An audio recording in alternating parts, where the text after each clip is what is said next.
اللہ کریم نے سورہ نحل کے اندر ارشاد فرمایا من عامل صالحا من ذکر او انثی، فرمایا جو بھی اچھے عمل کرے چاہے مرد ہو چاہے عورت ہو، وہو مؤمن، شرط یہ ہے کہ مومن ہو، فلنحیینہ حیاتا طیبہ، فرمایا ہم اسے پاکیزہ زندگی عطا فرما دیں گے، حیات طیبہ دے دیں گے اسے، پاکیزہ زندگی۔ شرط کیا ہے؟ من عاملہ صالحا، نیک عمل کرے۔ کون سے عمل کرے؟ اٹھنا بیٹھنا کھانا پینا چلنا سونا جاگنا محتاط ہو اس کا، وہ نیکی کرے۔ قرآن پاک کے لفظوں کے حسن پر غور فرمائیے گا، فرمایا فَلَنُحْيِيَنَّهُ حَيَاتًا طَيِّبًا، ہم ضرور اسے پاکیزہ زندگی عطا فرما دیں، صاف ستھری زندگی، معیاری زندگی، خوبصورت شب و روز، آئیڈیل زندگی جس کو لوگ کہیں گے، وہ والی زندگی اسے دیں گے۔ اور دوسرے مقام پر سورہ طٰہٰ کی آیت نمبر 124 میں فرمایا وَمَنْ أَعْرَضَ عَنْ ذِكْرِی، جو ہمارے ذکر سے منہ پھیرے گا، جو ہمارا کھا کے چہرہ کسی اور طرف کرے گا، جو چلے گا ہماری زمین پر لیکن توجہ کسی اور طرف ہوگی، آسمان کی چھت ہماری بنائی ہوئی لیکن اس کے خیالات کہیں اور ہوں گے، فَإِنَّ لَهُ مَعِيشَةً ضَنْكًا، فرمایا ہم اسے تنگ زندگانی عطا کر دیں، اس کی زندگی تنگ ہو جائے گی، اس کی معیشت تنگ ہو جائے گی۔ گناہ زندگی کو تنگ کر دیتے ہیں، نیکی زندگی میں آسانی پیدا کرتی ہے۔ آپ کو اگر زندگی میں سکون چاہیے ہو تو آپ کسی غریب کی خدمت کر کے دیکھیں، اللہ کتنا سکون عطا کرتا ہے۔ آپ بڑے پاورفل بھی ہیں، بڑے طاقتور بھی ہیں اور بڑے باوقار بھی ہیں، لیکن کسی کو گالی دے کے آپ کا دل کبھی ٹھنڈا نہیں ہوگا، تکلیف ہوگی، اس کے اندر آزمائش ہوگی۔ ڈاکٹر ریسرچ کرتے ہیں، ڈاکٹر وہ کہتے ہیں گناہ کرنے سے آدمی جسمانی طور پر کمزور ہوتا ہے، لیکن وہی عمل اگر وہ بطور نیکی کرتا ہے تو اللہ اس میں اسے قوت عطا فرماتا ہے، اسی عمل میں اللہ اسے قوت عطا کر دیتا ہے۔ میں صرف اشارہ دے رہا ہوں، اس بات کی تفصیل میں نہیں جانا چاہتا۔ میرے عزیز یہ یاد رکھیں کہ نیکی آپ کو سکون دے گی، نیکی آپ کو ٹھنڈا کرے۔ اللہ تبارک و تعالیٰ نے قوموں پہ عذاب نازل کیا اور قرآن مجید فرقان حمید نے ان قوموں کے تذکرے بیان فرمائے۔ بھائی کس لیے بیان کیے؟ کہ ہم عبرت حاصل کریں، ہم یہ غور کر لیں کہ یہ کام ہم نے نہیں کرنا، اس کام سے ہم نے بچنا ہے، ہم نے غور کرنا ہے کہ یہ چیز ہمارے اندر۔ لوگ کہتے ہیں نہیں جی نہیں، ہم پہ یہ عذاب نہیں آئے گا، بالکل نہیں آئے گا، اس میں شک نہیں۔ پر اللہ نے بیان کس لیے کیا تھا؟ بیان کیا قرآن مجید معاذ اللہ کسی ایسی چیز کا بیان کرتا ہے جس کی ضرورت نہ ہو؟ قرآن پاک نے ایک ایک حرف ایسا بیان کیا جس کی مسلمان کو ضرورت تھی۔ قوم نوح کا ذکر فرمایا قرآن پاک نے، حضرت نوح علیہ السلام کی قوم کو حضرت نوح علیہ السلام نے 1500 سال سمجھایا ہے، کچھ لوگوں نے 950 سال لکھا ہے نا، اعلیٰ حضرت نے لکھا ہے 1500 سال عمر ہوئی حضرت نوح علیہ السلام۔ اللہ تعالیٰ بندے کو جلدی سزا نہیں دیتا، بلکہ قرآن مجید میں ایک جگہ رب کریم اس طرح بھی فرماتا ہے کہ جب بندے مجھے بھول جاتے ہیں تو میں ان کے لیے نعمتوں کے دروازے کھول دیتا ہوں۔ بندہ سمجھتا ہے کہ میں کچھ تو ہے نا کہ میرے اندر کہ میں جدھر جاتا ہوں خیر ہی خیر ہو جاتی ہے، وہ سمجھتا ہے کہ میری عقل ہے، حالانکہ اللہ اسے ڈھیل دیتا ہے، اللہ اسے ڈھیل دیتا ہے۔ گناہوں کی سزا کے 3 طریقے ہیں، ایک ہے متنبع کرنا، تنبیہ کرتا ہے اللہ، بندہ متنبع ہو جاتا ہے، یہ اللہ کا بہت بڑا احسان ہوتا ہے۔ ایک ہوتا ہے مہلت دینا، اور ایک تیسرا ہوتا ہے اللہ خفیہ تدبیر کرتا ہے۔ تھوڑا سا سمجھیے گا، انسان پر کوئی آزمائش آئی، فوراً اس کی چھٹی اس نے کہا کہ وہ فلاں جگہ غلطی کی تھی تب ایسا ہوا ہے، ہوتا ہے نا کئی دفعہ، آواز آتی ہے نا اندر سے، چلیں بول دیں کچھ نہیں ہوتا آپ کو، اللہ جانتا ہے یہاں کوئی کچھ نہیں کہے گا آپ کو، اور ہماری تو ویڈیو بھی نہیں گھومتی، یعنی خبر بھی نہیں ہو کہ کس نے ہاں کر دی کس نے نہ کر دی۔ آپ بغیر ٹینشن کے بات چیت کریں، آج کچھ نہیں ہوتا انشاءاللہ تعالی۔ آتی ہے اندر سے آواز، میں آپ سے اس لیے ان چیزوں کی تصدیق کراتا ہوں کہ باقیوں کو بھی آتی ہے کہ نہیں، اس لیے تصدیق. کبھی کوئی کسی جگہ انسان پریشان ہوتا ہے تو محسوس کرتا ہے کہ وہاں مجھ سے ہوتا ہے نا جی. جس کو یہ نصیب ہو جائے بڑا خوش نصیب آدمی ہے. حضرت مولا علی فرماتے ہیں اگر تجھے دنیا میں سزا مل گئی تو بچ گیا ہے سمجھ, پھر اللہ کرم کرے گا, آخرت میں سزا نہیں دے گا. اور یہ یاد رکھ لے, وما اصابکم من مصیبت فبما کسبت ایدیکم ویعفو عن کثیر. اللہ فرماتا ہے دنیا میں تجھے جو بھی تکلیف پہنچتی ہے وہ تیرے ہاتھوں کے کرتوتوں کی وجہ سے پہنچتی. ویعفو عن کثیر, فرمایا کثیر گناہ تو میں ویسے ہی معاف کر دیتا ہوں. یہ جو تیری زندگی میں دکھ ہے نا, یہ بھی میری قلیل سزائیں ہیں. یہ کثیر پر سزا, یہ قلیل ہے قلیل. یہ جو تمہاری زندگی میں تکلیفیں انسان کو سزا ملتی. حضرت فضیل بن عیاض رحمۃ اللہ تعالی علیہ گھوڑے پہ بیٹھے تھے, گھوڑا شرارت کرنے لگ گیا, اچھلنے لگ گیا, کودنے لگ گیا. تو حضرت فضیل بن عیاض نیچے اترے, ایک کونے میں جا کے نماز کی نیت باندھ لی, 2 رکعت نماز پڑھی, پھر دیر تک استغفار پڑھتے رہے, روتے رہے, دعا کرتے رہے. واپس آئے, خادم عرض کرنے لگے حضور سمجھ نہیں آئی, گھوڑے نے تھوڑی سی شرارت کی, وہ بدکا ہے, آپ نے اس کو چھوڑا ہے اور چھوڑ کر کے آپ نماز میں لگ گئے. تو حضرت فضیل بن عیاض فرمانے لگے جب بندہ اللہ کی نافرمانی کرتا ہے نا تو جو چیزیں اس کی فرما بردار ہوتی ہیں وہ اس کی نافرمانی کرنے لگ جاتی. تو مجھے محسوس ہوا تھا کہ میں نے کہیں اللہ کی نافرمانی کی ہے, اس لیے ایسا ہوا ہے کہ میرے گھوڑے نے میری, تو میں توبہ کرنے لگا ہوں. اور اب دیکھتا ہوں بیٹھ کے بھلا کیا ہوتا ہے. میں نے سچی توبہ, حالانکہ مجھے یاد نہیں کہ میں کہاں بولا, پر کھری اور سچی توبہ کی. دوبارہ گھوڑے پہ بیٹھے تو گھوڑا بالکل صحیح ہو کے ساتھ چلنے لگ گیا. میرے بھائی جب یہ تنبیہ ہے اللہ کی طرف سے, یہ متنبہ کیا جاتا ہے کہ تو بعد آ جا. بہت ساری جگہوں پہ انسان کو وقتی طور پر اگر سزا مل جائے, نبی پاک علیہ السلام کی خدمت میں ایک صحابی آئے, بات مضبوط کر دوں, واقعہ سنایا ہے نا تو کچھ لوگ سمجھتے ہیں کہ یہ واقعہ ہے, تو میں ایک حدیث پاک امام بہقی کی لکھی ہوئی عرض کرتا ہوں.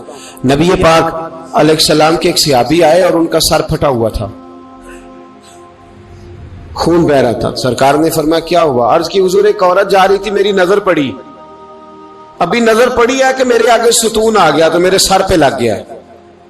نبی پاک صلی اللہ علیہ وسلم نے فرمایا تیرے لیے خوشخبری ہے, اگر دنیا میں تیری غلطی کی تجھے سزا ملی ہے تو پھر رب تجھے قیامت میں سزا نہیں دے گا.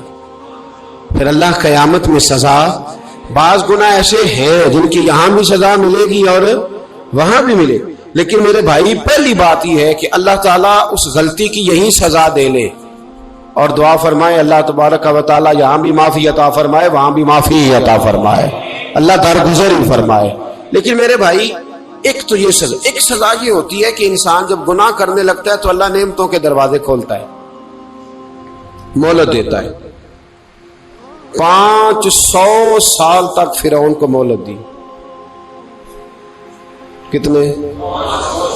یہاں جو 5 سال حکومت کر لیتا ہے وہ کہتا ہے سب سے قابل میں ہی ہوں, مجھے مہلت بھی ملی ہوئی ہے. 500 سال مہلت دی اللہ تعالیٰ نے. اور فرعون کی قوم پر پتہ عذاب کس طرح کے آئے تھے؟ ٹڈیاں مسلط کر دی اللہ نے. یہ گھومتی نہیں چھوٹی سی, ہم اپنی زبان میں اس کو کچھ لوگ مختلف ناموں سے یاد کرتے ہیں, کوئی مکڑی کہتا ہے, کوئی کچھ کہتا ہے. مسلط کر دی, جاتی نہیں. ان پر بنی اسرائیل کے ان مقابل جو فرعون کی قوم تھی ان پر الزام اس طرح کا عذاب آیا کہ مینڈک مسلط کر دی اللہ تعالیٰ. برتن کھولتے تھے اندر مینڈک نکلتا تھا, دنیا کی ہر دوائی استعمال کرتے تھے لیکن مینڈک نکل آتا تھا. تھوڑا سا سمجھا کریں چیزوں کو. ہمارے رنگ نہیں زیادہ گورے کہ ہم پر عذاب نہیں آتا. کوئی بہت زیادہ اللہ تعالیٰ معاف فرمائے دولت نہیں جمع کرا بیٹھے شاہی خزانے میں کہ ہم سے پوچھا نہیں جائے گا. یہ مہلت ہے, مہلت کو مہلت سمجھو. پھر جب پکڑ آتی ہے نا اللہ کریم کی, میں نے دیکھا ہے کروڑوں روپیہ, 6 اولادیں. ایک شخص کے بچے باہر سے آ رہے تھے, وہ بندہ بیمار تھا, مجھے کہنے لگا حضرت جی دعا کریں میں ان کے آنے سے پہلے مر جاؤں ورنہ آ کے مجھے مار دیں گے. دعا کریں. اتنی بے سکونی, کروڑوں روپیہ پڑا ہے تو یہ عذاب نہیں؟ کوئی ضروری ہے کہ پتھر ہی برسیں گے تو سمجھ آئے گی؟ یہ جو سگا بیٹا بوڑھے باپ کے قریب سے گزر جاتا ہے, سلام نہیں لیتا تو اس کو عذاب نہیں سمجھتے؟ یہ جو امت کی بیٹیاں، امت کی بچیاں، ہماری بچیاں ایک ایک سال کے اندر 75 76 ہزار بچی ایک ایک ڈویژن سے بھاگ کے شادی کر رہی ہے، اور ایک ایک صوبے سے، تو اس کو آپ اللہ کا عذاب نہیں سمجھتے؟ یہ معمولی بات ہے؟ نہیں ہمارے رنگ ہو رہے ہیں، ہم بڑے سمارٹ ہیں۔ 1500 سال مہلت دی نوح علیہ السلام کی قوم کو۔ کتنے سال؟ بول کے بتائیے، بول کے دوبارہ بولیے۔ 1500 سال۔ کوئی آدمی اپنی سمارٹنس پہ خوش نہ ہو جائے کہ 20 سال ہو گئے میں تو نافرمانی بھی کر رہا ہوں، روٹی بھی پک رہی ہے، میں تو حرام بھی کھا رہا ہوں، پھر بھی سب ٹھیک ہے۔ 1500 سال مہلت دی۔ پھر حضرت نوح کہنے لگے اللہ میں نے تو بڑا سمجھایا، نہیں باز آتے۔ تو رب کریم نے فرمایا کشتی بناؤ۔ اللہ کے پیغمبر کشتی بنانے لگے تو قوم مذاق اڑانے لگ گئی۔ اب کیا کرنے لگے ہو؟ اب کشتی بنانے لگے ہو، خیر تو ہے، قوم مذاق اڑا رہی ہے۔ حضرت نوح علیہ السلام کا آپ نے کشتی بنائی، پانی کہاں سے نکلا؟ نہ بارشیں ہوئی، نہ سیلاب آئے، ایک تندور تھا اس کے اندر سے پانی نکلنا شروع ہو گیا۔ کبھی تندور سے بھی پانی نکلا ہے، پر جب نکالنے والا چاہتا ہے تو وہاں سے بھی ایک تندور سے پانی نکلا۔ اتنا نکلا، اتنا نکلا، اتنا نکلا کہ قوم ساری ڈوب گئی۔ قرآن مجید کے صفحات شہادت دیں گے کہ حضرت نوح کی قوم کا بچہ بچہ بہ گیا، بچے صرف وہ تھے جو حضرت نوح کے ساتھ ہو گئے، تباہ ہو گئی۔ اللہ بے نیاز ہے، بے نیاز۔ 1500 سال مہلت ملے اور تو پھر بھی کہے رب بڑا کریم ہے، معاف کر دے گا۔ 1500 سال تجھے گنجائش دے اور تو کہے کوئی نہیں، بات معافی ملنی چاہیے ابھی بھی۔ میرے بھائی، حضرت صالح علیہ السلام کی قوم، حضرت صالح نے تبلیغ شروع کی تو کہنے لگے پہلے معجزہ دکھاؤ۔ جی آج تو نہیں لوگ معجزے مانگتے ہیں، آج بھی لوگ کرامتے اور معجزے، اللہ معاف کرے، جو چیزیں معجزہ تو ہو نہیں نہ سکتا، لیکن آج بھی لوگ، آپ یقین کریں، کہتے ہیں یہ بڑی نمازیں پڑھتا ہے تو پھر بخشا کیوں نہیں گیا، پھر کیوں نہیں منو سلوا کیوں نہیں اترا اس پر، پھر میں بھی اسی طرح ہی ہوں، کیا اس کے اندر خوبی آ گئی؟ مولوی بھی ویسے ہی ہے، صوفی بھی ویسے ہی ہے، لوگ مانگ نہیں رہے، لوگ دلیلیں مانگ نہیں رہے، ابھی بھی لوگ بحث نہیں کرتے، کیا فرق آ گیا جی؟ ویسے ہی ہیں سارے۔ اللہ تعالیٰ سے ڈرنا چاہیے، ہمیں سامنے والے کی طرف دیکھ کر صحیح ہونے کا حکم نہیں ہے، ہمیں اپنی اصلاح کا حکم ہے، اپنی طرف دیکھ کے اپنے آپ کو ٹھیک کرنے کا۔ الزام لگا کے گزر جانا اس کا کوئی مطلب؟ سنو اور یاد رکھو، حضرت صالح علیہ السلام سے کہنے لگے پہلے معجزہ دکھائیں، تو حضرت صالح علیہ السلام نے فرمایا اونٹ کہاں سے پیدا ہوتے ہیں؟ کہا اونٹنی کے بطن سے۔ فرمایا آؤ میں تمہیں پہاڑ کے اندر سے اونٹنی پیدا کر کے دکھاتا ہوں۔ کہاں سے؟ پہاڑ کے اندر سے۔ حضرت نوح ساتھ لے کے گئے تو پہاڑ کے اندر سے اونٹنی نکلی، اور اونٹنی بھی گابن تھی، اس کے پیٹ میں بچہ، اور اونٹنی اتنا دودھ دیتی تھی کہ ساری بستی دودھ پی جاتی تھی، پھر بھی دودھ بچ جایا کرتا تھا۔ لیکن حضرت نوح علیہ السلام نے فرمایا اب تم نے دیکھ تو لیا یہ اسے، یہ جتنا دودھ دے گی روٹی بھی اتنی کھائے گی، ایک دن تم سارے پانی پیو گے، ایک دن یہ سارا پانی پیا کرے گی، ایک دن تم سارے باقی جانوروں کو گھاس کھلاؤ گے، ایک دن یہ اونٹنی، اور اونٹنی کا نام کیا؟ ناقۃ اللہ، اللہ کی اونٹنی۔ کس کی اونٹنی؟ نام کیا ہے؟ اللہ کی، یہ اللہ کی اونٹنی ہے۔ تو حضرت نوح علیہ السلام کی اونٹنی، فرمایا اس کی بے ادبی نہ کرنا۔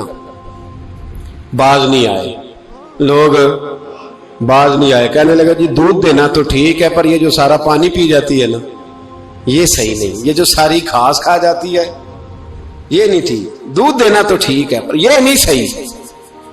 آپ نے فرمایا اسے کچھ نہ کہنا، اللہ کی اونٹنی ہے۔ میں کہا کرتا ہوں ان لوگوں نے ناقۃ اللہ کی بے ادبی کی، حضرت نوح علیہ السلام کی اونٹنی کی ٹانگیں کاٹ دی، صالح علیہ السلام کی۔ اور دیکھو اللہ بڑا بے نیاز ہے، اگر پیدا کرنا جانتا ہے تو حفاظت کرنی نہیں جانتا، لیکن رب کریم نے فرمایا نہ کرنا۔ انہوں نے ان کی پیر کاٹ دیے، کانوں پہ چھریاں لگائیں۔ اونٹنی جب مر گئی، اونٹنی اللہ تبارک و تعالیٰ کی وہ اونٹنی جب مر گئی تو حضرت صالح علیہ السلام کی قوم پر رب کریم نے زلزلہ بھیجا۔ اذا زلزلت الارض زلزالہا، جب زلزلے آئیں گے اور جب ان کا زلزلہ آنا ٹھہر، زلزلہ آتا ہے نا کیا کرتی ہے قوم؟ لا الہ الا اللہ، لا الہ الا اللہ، کلمے جاری ہو جاتے۔ بلکہ ایک دفعہ ایسا بھی ہوا کہ مسجدوں میں اعلان ہونے لگے زلزلہ آ رہا ہے، جو فجر کے لیے نہیں اٹھے زلزلے کے لیے وہ بھی اٹھ گئے۔ جن کا دعویٰ ہے نا میری سویرے آنکھ نہیں کھلتی، ان کی لگی نہیں کتنے گھنٹے، بعد میں بھی نہیں لگی، ٹی وی پہ اعلان ہوتے رہے کوئی نہیں آ رہا، سو جاؤ چپ کر کے، لیکن آنکھ لگی۔ موت سے تو ڈرتا ہے، اللہ سے ڈرتا ہی نہیں، موت کا خوف ہے رب کا نہیں۔ زلزلہ آیا، ساری قوم تباہ ہو گئی۔ بتاؤ اگر ناقت اللہ کی گستاخی ہو تو اللہ ناراض ہو جاتا ہے، اور اگر اولیاء اللہ کی ہو، اگر اولیاء اللہ کی ہو تو رب ناراض نہیں ہوتا؟ شرم نہیں آتی لوگوں کو داتا صاحب کی بے ادبی کرتے؟ شرم نہیں آتی لوگوں کو غوث اعظم کی گستاخی کرتے؟ حیا نہیں آتی جنہوں نے دین پھیلایا ان کی بے ادبی؟ میں درد سے کہتا ہوں، رو کے کہتا ہوں، اور اگر کلیجہ پھٹ سکے تو میں دکھاؤں زخم کتنے۔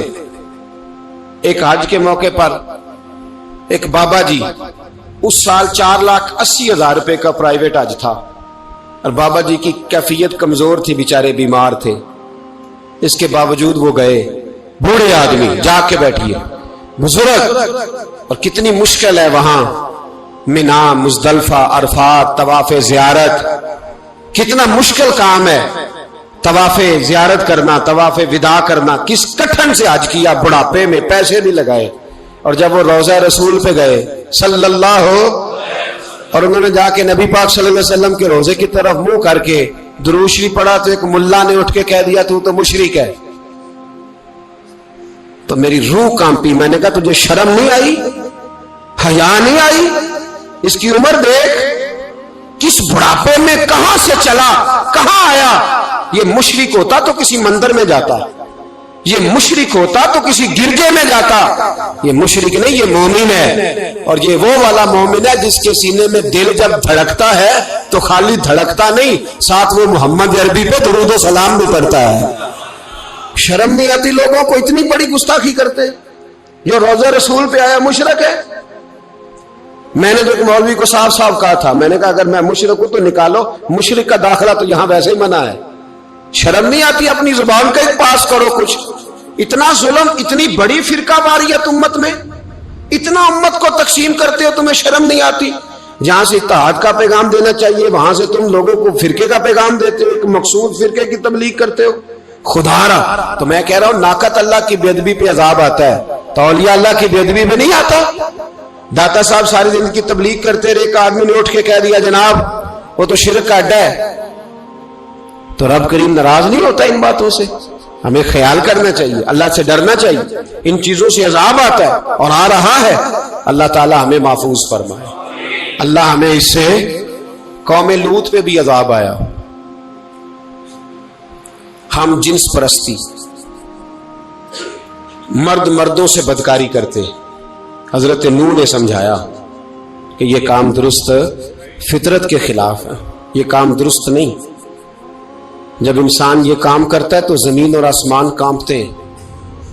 اب میں کیسے کھول کے بتاؤں، میرے پاس اعداد و شمار ہیں کہ پاکستان کے اندر اس کام کی کیفیت کیا ہے، اور کس طرح کر کے لوگ، میں تو رونا روتا رہتا ہوں داڑھی کا۔ لوگ کئی دفعہ کہتے ہیں حضرت صاحب پہلے بھی آئے تھے تو داڑھی کی بات، پھر بھی آئے تو داڑھی کی بات، تو میں رونا روتا ہوں۔ اس لیے روتا ہوں کہ جو کلین شیو نوجوان ہوتا ہے وہ امرد کے حکم میں، اس پر وہی حکم لگتا ہے جو عورت پہ لگتا ہے۔ اس کے ساتھ مرد کا اٹھنا بیٹھنا اسی طرح ناجائز ہے جس طرح عورت کے ساتھ۔ حضرت جنید بغدادی رحمت اللہ تعالی علیہ کے سامنے ایک شخص نے کہا وہ کتنا خوبصورت نوجوان جا رہا ہے، تو آپ فرمانے لگے تو حافظ قرآن نہیں؟ کہا ہاں۔ فرمانے لگے جا اپنے حفظ کی خیر منا۔ وہ شخص کہتا ہے میں نے اس بغیر داڑھی والے کلین شیو نوجوان کو بری نظر سے دیکھا، مجھے قرآن پاک ہی بھول گیا، سارا قرآن پاک بھول۔ اور کتنے سال میں دعائیں کرتا رہا، بیت اللہ کے طواف کرتا رہا، میں یاد بھی کرتا تو نہیں ہوتا۔ کیسے اب تو ہمارا نعت کہاں بیوٹی پارلر سے ہو کے آتا ہے، ہم کسی اور کو کیا پیغام دیں؟ وہ پیغام، وہ نظام، وہ طریقہ کار جس کا حکم تھا شریعت میں، قوم لوط پر عذاب آیا۔ صحیح بیٹھتے ہوں گے بچے جو موٹر سائیکلوں پہ بیٹھتے ہیں، میں نے گجرانوالہ کی سڑکوں پہ بچوں کو، نوجوانوں کو جو تماشے کرتے سرے عام دیکھا ہے تو مجھے ڈر لگتا ہے۔ اور کوئی روکنے والا نہیں، شغل ہو رہا ہے، ہنس رہے ہیں، اور سامنے عورتیں بھی ہیں، سب ہو رہا ہے۔ کتنی تکلیف کی بات۔ حضرت نوح کی قوم یہ کام کرتی تھی، قرآن پاک نے بیان کیا ہے۔ حضرت نوح نے سمجھایا، فرمایا رب کریم نے تمہیں اپنی خواہش پوری کرنے کے لیے جائز طریقہ عطا فرمایا، عورتوں سے نکاح کرو، اور اس نکاح کی برکت سے جو اللہ تمہیں اولاد دے گا اس کو اللہ تبارک و تعالیٰ تمہارے لیے باعث بخشش بھی فرمائے گا۔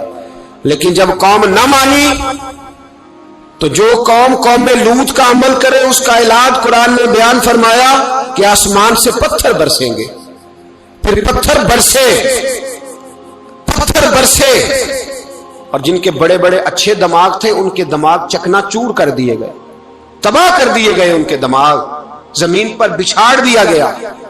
اللہ مہلت دیتا ہے، لیکن اس کا مطلب یہ نہیں کہ انسان توبہ ہی نہ کرے۔ حضرت شعیب علیہ السلام کی قوم پر بھی عذاب آیا، اس لیے کہ بددیانتی کرتی تھی، ناپ تول میں کمی کرتی تھی۔ میں نے کہا تھا شب قدر کی رات کہ یہ کوئی تماشا ہے کہ شب رات آئی تو ساری رات روتے رہے، یا اللہ معاف کر دے، یا اللہ معاف کر دے، رو رو کے چیخے مار مار روئے۔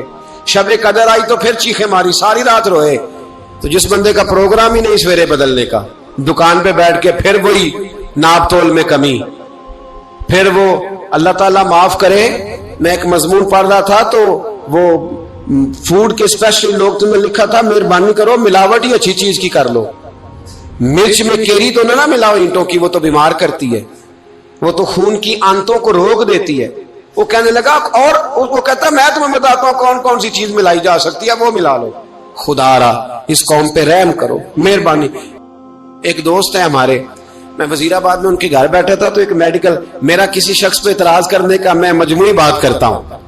میں ایسے ڈاکٹروں کو جانتا ہوں جو اللہ تعالیٰ فضل کرے سچ مچ کے نیک ہیں، اچھے لوگ۔ تو بچے کا میڈیکل سٹور ہے، تو والد بیمار ہو گیا ہے، تو کہتا ہے ابا جی ڈاکٹر صاحب نے کہا آپ کو ڈرپ لگنی ہے، تو سگے باپ کو ڈرپ لگانے لگا۔ تو باپ کیا کہتا ہے پتر تیری مہربانی، مینوں کوئی اصلی لائی، وہ نہ لائیں جڑی لوکاں نو لانا ہے۔ اب وہ پیار سے سنا رہا ہے بات۔ میں نے اسے کہا کہ یہ تو ڈوب مرنے کا مقام ہے نا، ڈوب مرنے کا مقام، کہ جس ملک کے اندر دوائی بھی صحیح نہ بکے، اصلی نہ ملے دوائی بھی، اور پھر وہ قوم کہے کہ ہم نے تو پورے روزے رکھے، ہم نے تو بڑا صدقہ اور خیرات کیا، دوائی بھی اصل نہ ملے۔ جناب شعیب علیہ السلام کی قوم ناپ تول میں کمی کرتی تھی، تو اللہ تبارک و تعالیٰ نے ان پر بتا عذاب کس طرح کا بھیجا، شدید گرمی ہوئی۔ اللہ ہمیں محفوظ فرمائے، سارے آمین کہہ دیا۔ دیکھیں کتنا اچھا موسم کر دیا رب کریم، اللہ ہمیں محفوظ فرمائے، اللہ رحمت فرمائے۔ شدید گرمی کی لہر آئی، باہر اتنی گرمی ہوئی کہ لوگ اپنے گھروں میں گھس گئے۔ جس طرح سورج کی شعاعیں گھروں کے اندر داخل ہو جاتی ہے، اس طرح گرمی کی لہر اندر داخل ہوئی، اور جس طرح کسی کو آگ لگ جائے تو وہ آدمی اچھلتا کودتا ہے نا، اس طرح یہ لوگ اچھلنے لگے اور اچھل کود کے مر گئے۔ جرم کیا تھا؟ ناپ تول میں کمی کرتے۔ حضرت داؤد کی قوم بھی تباہ ہوئی، جرم کیا تھا؟ ہفتے والے دن مچھلیاں نہیں پکڑنی تو یہ پکڑتے تھے۔ حکم ہے نا مسلمان کو نماز کے ٹائم کوئی اور کام نہیں کرنا، نماز پڑھنی ہے۔ میرا خیال ہے مسلمان تو فٹافٹ آ جاتے ہیں، سارے ہی پہنچ جاتے ہیں نا مسجدوں میں۔ ہلکا ہلکا بول رہے ہیں آپ، کیوں نہیں پہنچتے؟ اگر حضرت سیدنا، اور پتہ انہیں سزا کیا ملی؟ اللہ نے فرمایا اس ٹائم عبادت کرنی ہے، کام نہیں کرنا، وقت نہیں ہے کام کا۔ انہوں نے مچھلیاں پکڑی، 12,000 لوگ تھے، پتہ ہے مالک نے سزا کیا دی؟ بندر بنا دیا اللہ کریم۔ قرآن مجید کا پہلا سپارہ پڑھے، فَجَعَلْنَاهَا نَكَالًا لِمَا بَيْنَ يَدَيْهَا وَمَا خَلْفَهَا۔ اللہ فرماتے ہیں پچھلوں کے لیے بھی عبرت بنا دیا، بعد والوں کے لیے بھی عبرت، نشان عبرت بنا دیا۔ بندر بن گئے، اور جو ان کے دوست جو بچ گئے تھے ان کے پیر چومتے تھے، روتے تھے۔ 3 دن بندر بن کے زندہ رہے، پھر اللہ نے سب کو اجتماعی موت دے دی۔ تو اگر مسلمان سے اللہ کہے کہ نماز کے ٹائم کاروبار نہیں، جمعے کے ٹائم کاروبار، تو مسلمان کہتا ہے نہیں مجھے مہلت ملی ہوئی ہے۔ یہ تو اس وقت پتہ چلتا ہے نا جب بچے ڈیوٹی لگاتے، ہاں عذاب آتا ہے، اس وقت پتہ چلتا ہے۔ میں نے دیکھا یہ منظر، اس وقت پتہ چلتا ہے جب بچے کسی ملازم 6,000 کی ڈیوٹی لگاتے، کہتے ابے کا دھیان رکھنا، ہم دکان پہ بیٹھنے لگے۔ پھر اسے سمجھ آتی ہے اگر میں نماز کے ٹائم مسجد میں ہوتا تو آج میری اولاد میری خدمت میں ہوتی. میں نماز کے ٹائم مسجد نہیں گیا تو بچوں نے 6,000 کا ملازم بٹھایا ہے, ابا جی کا خیال رکھ, ایک نرس بلائی ہے, تو خیال رکھ. کدھر ہوتے ہیں مسلمان نماز کے ٹائم؟ ایک عیسائی نے اعتراض کیا ہے, سنیں. وہ کہتا ہے مجھے لگتا ہے مسلمانوں کے 3 خدا ہیں. مسلمان اڑ گیا, کہنے لگا نہیں ہمارا تو ایک ہے. کہا نہیں 3 ہے. معاذ اللہ استغفر اللہ, ہمارا ایک ہے. کہنے لگا نہیں میں ثابت کرتا ہوں, ایک تمہارا خدا 5 نمازوں کا ہے, ایک رمضان کا ہے, ایک عید کا ہے. لگتا ہے معاذ اللہ عید والا زیادہ تگڑا ہے, تم زیادہ آتے ہو. رمضان والا لگتا ہے اس سے کچھ کمزور ہے, تم تھوڑے آتے ہو. اور 5 نمازوں والا شاید سب سے کمزور ہے. بات عقل کی ہے کہ نہیں؟ اس نے اعتراض ٹھیک کیا. تو مسلمان کو چاہیے نا خیال کرے. ایک یہودی نے لکھا تھا, اس نے کہا تھا جس دن مسلمانوں کی تعداد فجر کی نماز میں اتنی ہو گئی جس دن جتنی جمعے میں ہوتی ہے, اس دن نہ کوئی یہودی سازش کرے گا نہ کوئی عیسائی تلوار نکالے گا. شرط یہ ہے کہ یہ اسی طرح فجر پڑھنے ہیں جس طرح جمعہ پڑھنے آتے ہیں. تو پھر کوئی شخص بھی ان کو کسی جگہ شکست دے سکتا تو اپنے ہمارے گناہ ہمیں پریشان کرتے. یہ جتنی آزمائشیں ہیں ان کے پس منظر میں گناہ ہیں. ہماری زندگی کے اندر جتنی تکلیفیں, ہماری پریشانیوں کا سبب ہم خود ہیں. بہت ساری جگہوں پہ ہم غلطی کرتے ہیں, اس کی ہمیں سزا ملتی ہے. غلطی کی سزا. ایک نوجوان نے مجھے بڑی گہری بات سنائی, میرا قریبی تعلق تھا. کہنے لگا گھر میں بڑا مسئلہ ہے, بڑی پریشانی ہے, ماں اور بیوی کا ماحول اتنا سخت ہو گیا ہے کہ نمٹ نہیں سکتا. آپ یقین کریں میں نے ڈیٹیل سے ساری چیز کو اسٹڈی کیا, میرے پاس اتنا وقت نہیں ہوتا, پھر بھی میں نے اس فیملی کو پورا پڑھا. تو غلطی نوجوان کی نکلی, نہ اس پہ اماں اعتبار کرتی ہے نہ بیوی اعتبار کرتی ہے. اس نے جھوٹ بول بول کے اس طرح کی ماحول پیدا کر دیا ہے کہ کوئی اس پر اعتماد کرنے کو تیار ہے. اگر آپ ناراض نہ ہو تو ایک بات کروں, پتہ ہے گھر میں ماحول کب خراب ہوتا ہے؟ باہر والے ہماری تقریر سنتے ہیں, گھر والے ہمارا عمل دیکھتے ہیں. جب وہ دیکھتے ہیں نا کہ یہ کس طرح کا شخص ہے, اس کے رویے, اس کا کردار, اس کا لب و لہجہ کتنا برا ہے اور یہ کردار کا کتنا کمزور ہے.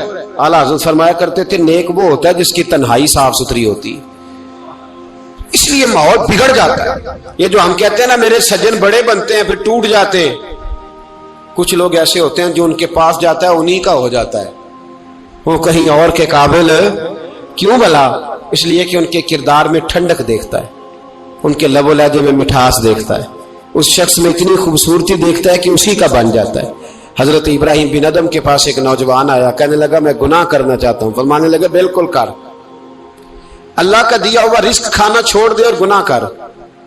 کہنے لگا یہ نہیں ہو سکتا. فرمانے لگے چل پھر اس طرح کر, رب کی زمین پہ نہ رہ, کسی اور کی زمین پہ چلا جا. کہنے لگا یہ بھی نہیں ہو سکتا. فرمانے لگے چل اللہ کی چھت سے نکل جا. کہنے لگا یہ بھی نہیں ہو سکتا. تو آپ رو پڑے. فرمانے لگے پھر جناب اسرائیل جب آئیں تو ان سے کہنا مجھے 2-3 سال کی مہلت دے دے, پچھلی میری گناہوں میں گزر گئی, میں ذرا 3 سال عبادت کر لوں. تو وہ شخص بھی رونے لگا, کہنے لگا حضور وہ مہلت نہیں دیتے, وہ جب لینے آتے ہیں تو پھر لے کے اللہ تعالیٰ نے جب انسان بنانا چاہا نا تو جناب جبریل کو کہا مٹی لے کے آ زمین سے. حضرت جبریل نے مٹی پہ ہاتھ ڈالا تو باقی کی مٹی رونے لگ گئی, اسے جدا نہ کر. تو جناب جبریل چھوڑ کے چلے گئے. حضرت میکائیل کو بھیجا مٹی لا, مٹی پہ ہاتھ ڈالا تو باقی کی مٹی رونے لگ گئی, چھوڑ کے چلے گئے. جناب اسرائیل کو بھیجا, مٹی پہ ہاتھ ڈالا تو باقی کی رونے لگ گئی, چھوڑ کے نہ جاؤ. تو حضرت اسرائیل فرمانے لگے تیرا رونا دیکھو کہ رب کا حکم دیکھو. وہ لے گئے, جب پیش کی تو رب کریم نے فرمایا اسرائیل جان نکالنے کی ڈیوٹی بھی تیری, تو مٹی کو لے آنا, باقی مٹی روتی بھی رہے تو روتی رہے. جب میرا فیصلہ آ جائے تو پھر اس میں کوئی گنجائش, ہم کھاتے بھی اللہ کا ہیں, نافرمانی بھی اس کی کرتے, زمین پہ بھی اس کی چلتے ہیں, نافرمانی بھی اس کی کرتے, حکم کسی اور کا مانتے ہیں, چھت پہ رب کریم کی رہتے. اس طرح نظام نہیں چلتا. میرے بھائی یاد رکھ لو, گناہوں کی سزا ملے گی, زندگی تنگ ہو جائے, یہاں بھی آزمائش ہوگی اور وہاں بھی. میں نے درس پہ کہا تھا, پھر بات کہتا ہوں, یہ میں اپنے لیے کہہ رہا ہوں, توجہ ہے میری بات پر. دعا فرمایا کرے کہ جو کچھ ہم نظر آتے ہیں اللہ ہمیں ویسا بننے کی توفیق بھی عطا فرما. اللہ ویسا بننے کی یہ مشکل معاملہ ہے, مشکل. دیکھیں نا, ایک آدمی سیاستدان ہے, اس نے بڑے اچھے نعرے لگائے, انقلاب آ جائے گا, میں غریب کا بھلا کر دوں گا, میں یتیموں کے سر پہ ہاتھ رکھوں گا, میں مجبوروں کی مدد کروں گا, میں دکھیوں کی مدد کروں گا, مزدوروں کو. اس نے اچھے اچھے نعرے سکھائے, اچھا اس نے پیغام دیا. اندر اس کے یہ تھا کہ اقتدار ملے گا تو مرضی کروں گا. لوگ اس کے گرد بھی گئے, اس کی گاڑی کے پیچھے بھی بھاگے, لوگوں نے اس کے نعرے بھی لگوائے, جیب سے پیسے لگا کے اس کے پوسٹر بھی شائع کیے. لوگ اس کے گرویدہ ہو گئے, لوگوں نے پوری, اور میری قوم نے تو بیچاری نے کئی دفعہ دھوکے کھائے. جس نے نعرہ لگایا غریب اسی کے پیچھے مسیحا بن کے چل پڑا. آج دھوکہ دے لیا, لوگوں کو پیچھے لگا لیا. یہ بتاؤ اگر راز کھل جائے, اگر راز کھل جائے کہ یہ دھوکہ دے رہا ہے, یہ فریب کر رہا ہے, تو لوگ اس کا کیا حال کریں گے؟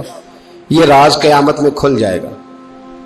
قیامت میں یہ راز یہ کھل جائے گا, کھل جائے گا. یہ دھوکے باز تھا. اذا زلزلت الارض زلزالہا, جب زلزلہ آئے گا جیسے اس کا آنا ٹھہرا. واخرجت الارض اثقالہا, زمین اپنے بوجھ باہر نکال دے گی. اس سے مراد کیا ہے کہ زمین پہ جو جرم ہوئے زمین بتا دے گی, باہر نکل آئے. وقال الانسان ما لہا, انسان کہے گا اسے کیا ہوا, یہ تو سب کچھ بتا رہی. بوجھ باہر نکال دے گی. ایک آدمی پیر طریقت بن کے بیٹھ گیا, جبہ کبا پہن کے, بڑی پگڑی باندھ کے بیٹھ گیا, اچھی اچھی نیک باتیں بتانے لگا. لوگ اس کی دست بوسی کرنے لگے, ہاتھ چومنے لگے, پیچھے لگ گئے, خدمت کرنے لگے, جیب سے نذرانہ دینے لگے. اس کے نام پر لوگ اپنی جیب سے لنگر پکانے لگے, خانقاہ کی خدمت ہونے لگی. مہمان اس کے آتے, نوکری کوئی اور کرتا. میں نے کہا تھا شاید اپنے لیے کہہ رہا ہوں. ڈیوٹیاں لوگ کرنے لگے, حالات بدلنے لگے. لیکن اس کے اندر تو چور تھا, وہ تو دکاندار تھا. تو یہاں جو اس کے پیچھے لگے تھے وہ تو سچے تھے, انہیں تو اجر ملے گا. لیکن اس کا جب راز کھلے گا تو بڑی رسوائی ہوگی. اس کا جب راز کھلے گا تو بڑی. ایک میری طرح کا دیندار تھا, جو چہرے کا تو نیک تھا, اندر پتہ نہیں کیا کچھ تھا. ایک طوائف گزر رہی تھی, اس نے اس کو تبلیغ کر دی. کہنے لگا بس کر دے, سیانی بن جا. تو کسی دانشور میں لکھا ہے اس نے بڑا سخت جواب دیا. اس عورت نے کہنے لگی بابا میں تو جو ہوں وہ نظر بھی آ رہی ہوں, تو بتا جو تو نظر آتا ہے وہ تو ہے کہ نہیں. اس بندے نے چیخ ماری اور بے ہوش ہو کے گر پڑا. تو لوگوں نے کہا بابا آج کسی صوفی کا کلام سنا ہے جو بے ہوش ہو گیا. تو اس نے کہا نہیں, آج طوائف کی بات سنی ہے, طوائف کی. اور وہ عجیب بات کر گئی ہے, وہ کہہ گئی ہے میں تو جو ہوں میں نظر آ رہی ہوں, تو بھی تو بتانا, تو بتانا کہ تو دستار امامت پہنتا ہے, تو بتا تو جو کہلاتا ہے تو وہ ہے کہ نہیں. یہ وقال الانسان ما لہا, یہ راز قیامت میں کھلے گا. ہم جو کچھ بتا رہے ہیں نا اپنی زبانوں سے, ہمیں اپنے گناہوں کا احساس ہونا چاہیے. ایسا نہ ہو کہ جب سزا ملے تو پھر اس طرح کی ملے کہ دوبارہ کسی کو کوئی منہ دکھانے کے قابل نہ رہے. میرے بھائی یاد رکھیں اور سمجھیں, گناہ انسان کی زندگی کو تنگ کرتے ہیں. میرے نبی پاک علیہ الصلوۃ والسلام نے فرمایا جب تو جھوٹ بولتا ہے تو تیرے فرشتے کرامن کاتبین سائڈ پہ ہو کے کھڑے ہو جاتے ہیں. جب تو زنا کرتا ہے تو تیرے اندر سے ایمان نکل جاتا ہے. اور نبی پاک علیہ الصلوۃ والسلام نے فرمایا جب میری قوم میں ناانصافی عام ہو جائے گی تو قتل بھی عام ہو جائے گا. اور سن لو, لکھ لینا یہ حدیث دل کی تختی پر. نبی پاک علیہ السلام نے فرمایا جب میری قوم میں بے حیائی اور بدکاری عام ہو جائے گی تو 2 سزائیں اللہ دے گا. ایک تو جوان موتیں آئیں گی, جوان بچے کچھ بھی نہیں دیکھا چلے گئے. اور دوسری سزا اللہ یہ دے گا کہ ایسی بیماریاں آئیں گی جن کا علاج نہیں ملے گا, ایسے امراض پھوٹ پڑیں گے. اگرچہ میں آپ کو ایسی تقریر بھی سنا سکتا تھا جس پہ آپ بہت زیادہ محظوظ ہوتے, پر میں نے اس جمعے میں ایسا موضوع چنا ہے جس کا ہمیں خاص ضرورت ہے. بھائی دیکھیں تو صحیح کہ ایسا تو نہیں کہ ہم ان عیبوں میں مبتلا ہیں. میرے نبی کریم علیہ السلام نے فرمایا جب تم نیکی کا حکم دینا نیکی کا حکم دینا اور برائی سے منع کرنا چھوڑ دو گے پھر اللہ تم پر ظالم حکمران مسلط کرے گا. اور اگلے لفظ اس سے بھی زیادہ سخت ہیں. محبوب فرمانے لگے پھر تمہاری نیک لوگ دعائیں بھی کریں گے تو اللہ وقتی طور پر ان کی دعاؤں کو بھی قبول نہیں فرمائے گا، اس لیے کہ تم لوگوں نے نیکی کا حکم دینا اور بھلائی سے روکنا چھوڑ دیا. عزیزو یاد رکھو، جب گناہ عام ہوتے تو پھر حالات بدلتے اور لوگوں کو سزا ملتی ہے ان کے گناہوں کی، بلکہ یہاں تک لکھا ہے کہ نیت خراب ہو تو سزا شروع ہو جاتی.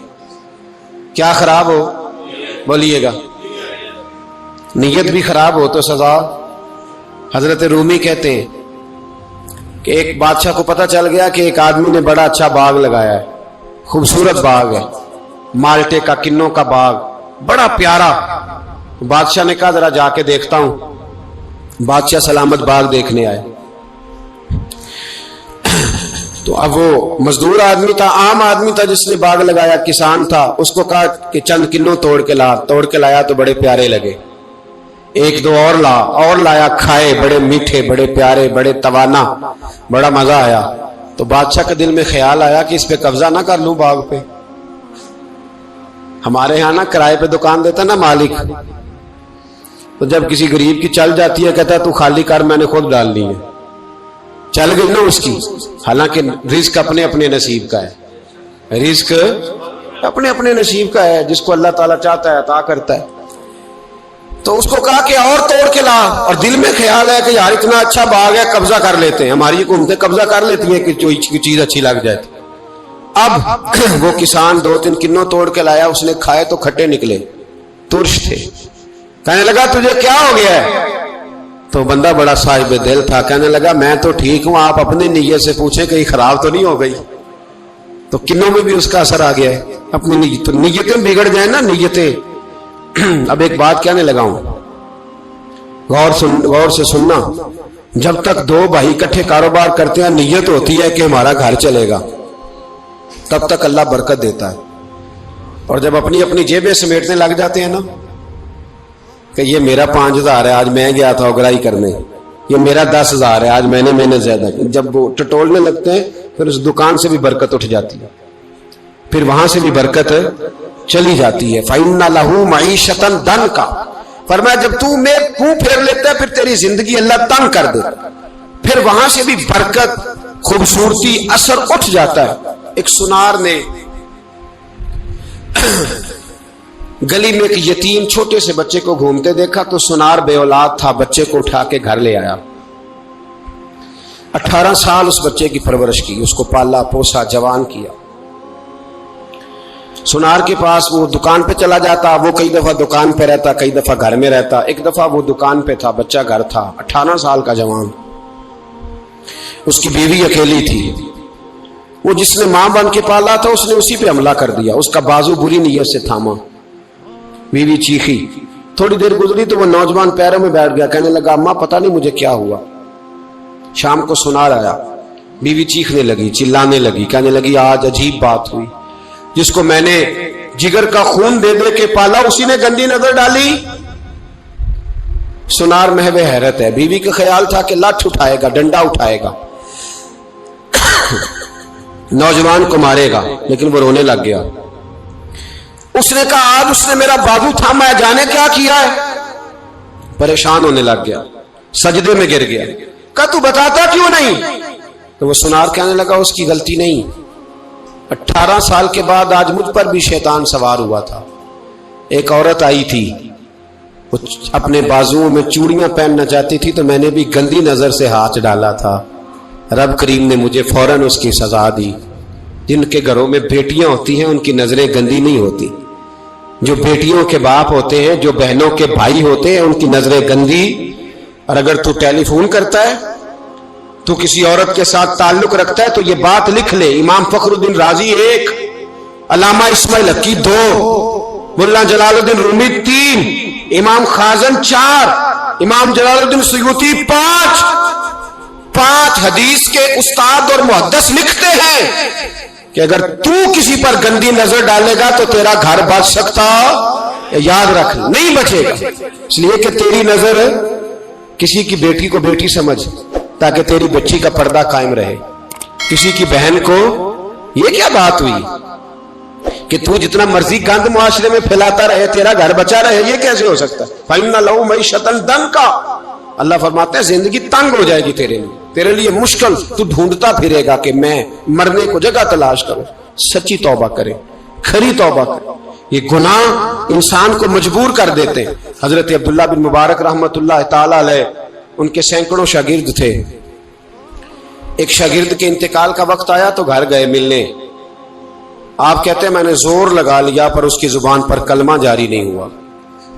میں اسے کہتا کلمہ پڑھ پر اس کی زبان پر جاری۔ اللہ اکبر، بہت بڑی نعمت ہے۔ دعا فرمائیں اللہ ایمان کی موت عطا فرمائے، ایمان کی موت دے اللہ کریم، ایمان کی موت دے۔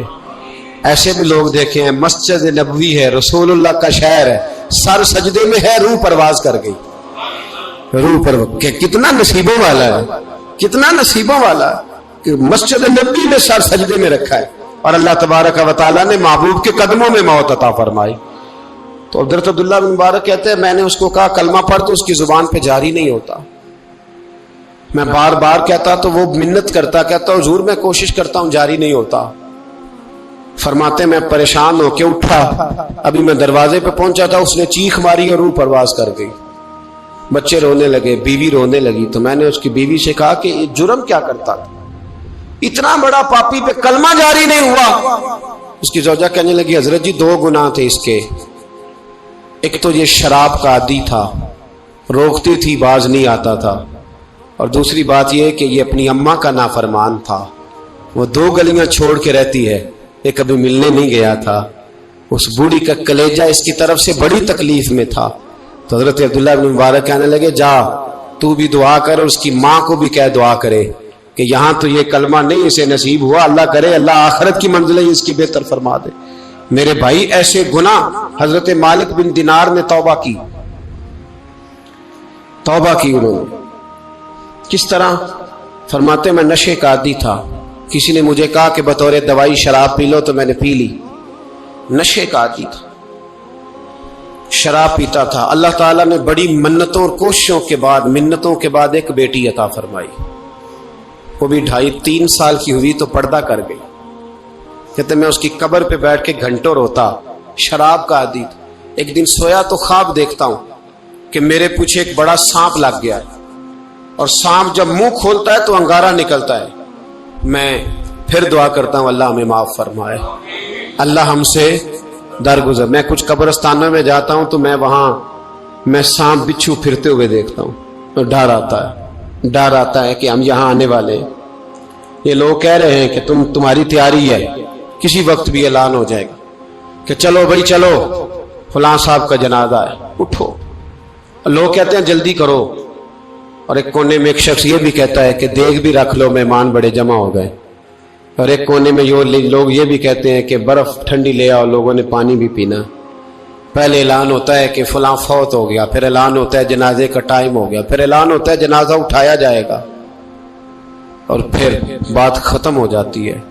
پھر کل من علیہ فان، پھر کوئی نہیں پوچھنے آتا، ختم ہو گیا، قصہ ہی ختم ہو گیا، ان لوگوں کی کہانی مٹ گئی، ختم ہو گئے، بڑے بڑے قد کلا، کوئی پوچھنے والا نہیں۔ موت کا راج ہے، راج ہے موت کا راج، موت راج کرتی ہے بس، اور کسی کا راج نہیں، وہ راج کرتی ہے، جدھر جاتی ہے اسی کا راج ہے، راج کر رہی ہے۔ تو حضرت مالک بن دینار کہتے ہیں قبرستان میں نے دیکھا، میں خواب دیکھتا ہوں بڑا اژدہا، اس کے منہ کے اندر آگ میرا پیچھا کر رہا ہے۔ کہتے میں خواب دیکھ رہا ہوں، میں دوڑا، لیکن وہ اژدہا جب میں دوڑا تو میرے آگے آ کے کھڑا ہو گیا۔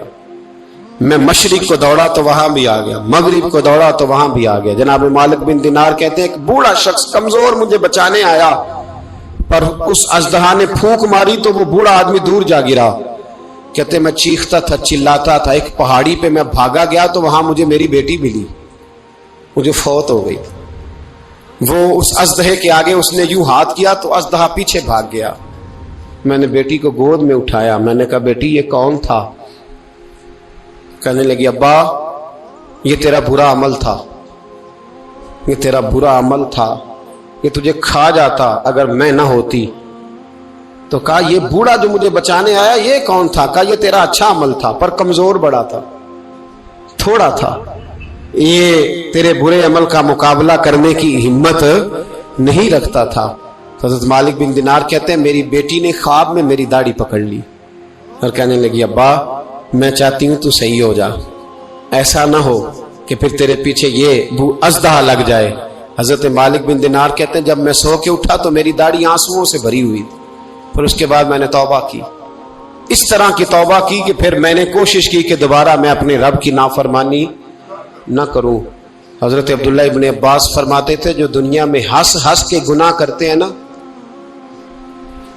ہنس ہنس کے جھوٹ ہنس ہنس کے بولتے ہیں، ہنس ہنس کے لوگوں کی غیبت کرتے ہیں، فرمایا یہ جو تمہیں ہنس ہنس کے گناہ کرتے نظر آتے ہیں ان کا رونا قیامت میں دیکھا نہیں جائے گا، ان کے آنسو قیامت میں دیکھے نہیں جائے، جو ہنس ہنس کے گناہ کرتے پھر روئیں گے۔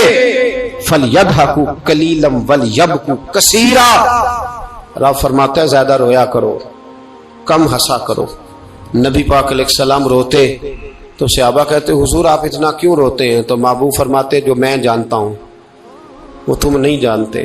بھائیو قبروں میں اکیلے جانا ہے، کبھی غور کرنا، اکیلے کوئی بندہ ساتھ حساب دینے نہیں جائے گا۔ اماں بڑا پیار کرتی ہے لیکن قبر میں کبھی کوئی ماں بھی ساتھ دفن نہیں ہوتی، اپنا اپنا حساب دینا مشکل وقت ہے، حساب کر لینا چاہیے، تیاری کر کے رکھنی چاہیے۔ گناہ اگر یہاں ہماری زندگی کو تنگ کریں گے تو وہاں بھی ہمارے لیے مشکلات پیدا کریں۔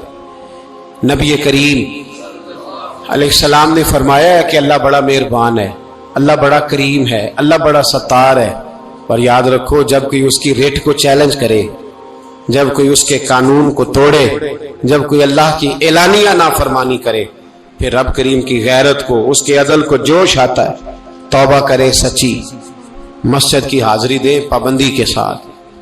میری آپ سے ہمیشہ یہ گزارش رہتی ہے کہ مسجد کی حاضری پابندی سے دے۔ میں اپیل کرتا ہوں داڑھی رکھ لیں، یہ میرے نبی کا طریقہ ہے صلی اللہ تعالی علیہ۔ واپس آ جائیں، ہماری بقا نہ ہمارے دین میں ہے، کوئی نہیں ہمیں رکھے گا، کوئی نہیں رکھے گا، کوئی نہیں۔ میرا ایک دوست رات بتا رہا تھا کہ سعودی عرب میں ایک شخص نے 30 سال محنت کی،